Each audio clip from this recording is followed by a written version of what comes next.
Halo semua, selamat datang di podcast Nandain Jumat, kisah misteri singkat di hari Jumat episode 3. Buat teman-teman semua yang belum menonton episode 1 dan episode 2, linknya udah gue taruh di bawah dan kira teman-teman bisa nonton dulu karena cerita-cerita mistis dari teman-teman gue, dari orang-orang sekitar gue di episode 1 dan episode 2 tentunya gak kalah seru dari episode sekarang. Nah, gue juga mau mengucapkan banyak terima kasih buat teman-teman semua yang udah support channel ini dengan like, subscribe, dan juga komen.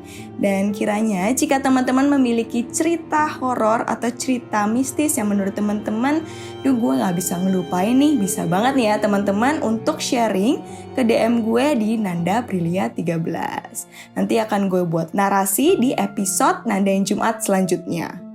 So, tanpa berlama-lama lagi, kita masuk ke cerita di episode 3 kali ini. Di episode ketiga ini gue dapet ceritanya dari salah satu teman SMA gue. Dia gak mau disebut namanya, jadi kita pakai nama samaran aja, yaitu R. Nah, gue kasih judul ceritanya Yakin sendirian di rumah. Yakin gak ya nonton sendirian di rumah? Yakin gak sendirian? Oke, kita mulai aja ceritanya. Jadi waktu R duduk di SMP, dia tuh sering banget begadang. Karena banyak tugas dan ditambah ada remedial yang take home.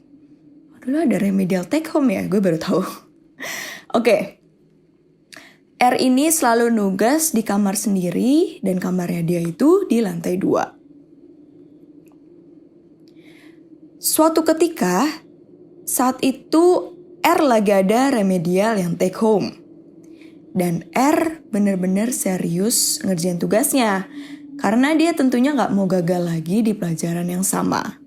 Dan saat itu gurunya itu guru killer gitu, yang dimana dia perfeksionis, gak mau ada kesalahan nanti nilainya langsung jelek gitu. Dan kala itu R yang mengerjakan tugasnya ditemani dengan alunan lagu dari radio untuk tetap fokus mengerjakan tugasnya. Gak kerasa, waktu udah menunjukkan pukul 11 malam. R saat itu udah ngerasa ngantuk dan memutuskan untuk mengerjakan tugasnya di kasur.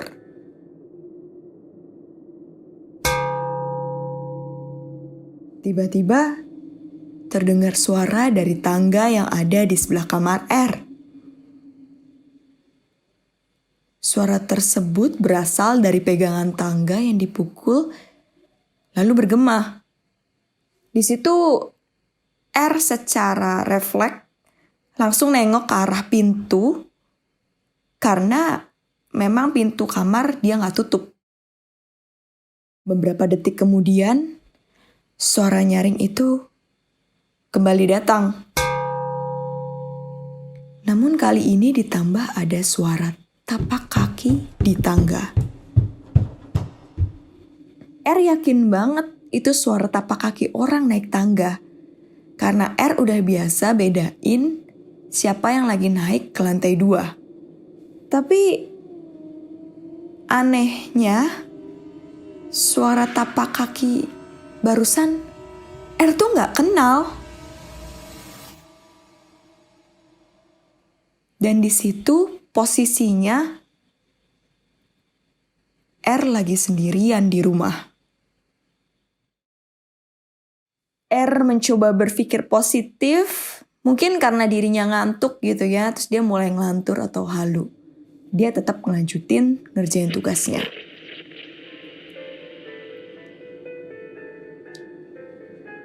Selang beberapa menit, tiba-tiba radio R keganti sendiri channelnya. Dan terdengar musik gamelan. R langsung merinding dan panik. Dengan cepat ia beres-beres dan memberanikan diri keluar kamar dan turun tangga.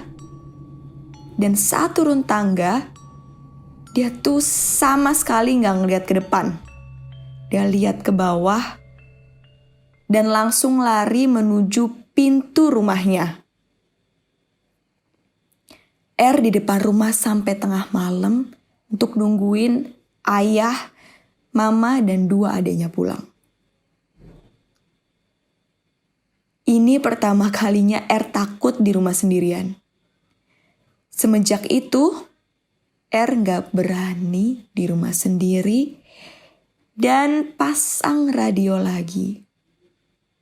Karena udah keburu parno.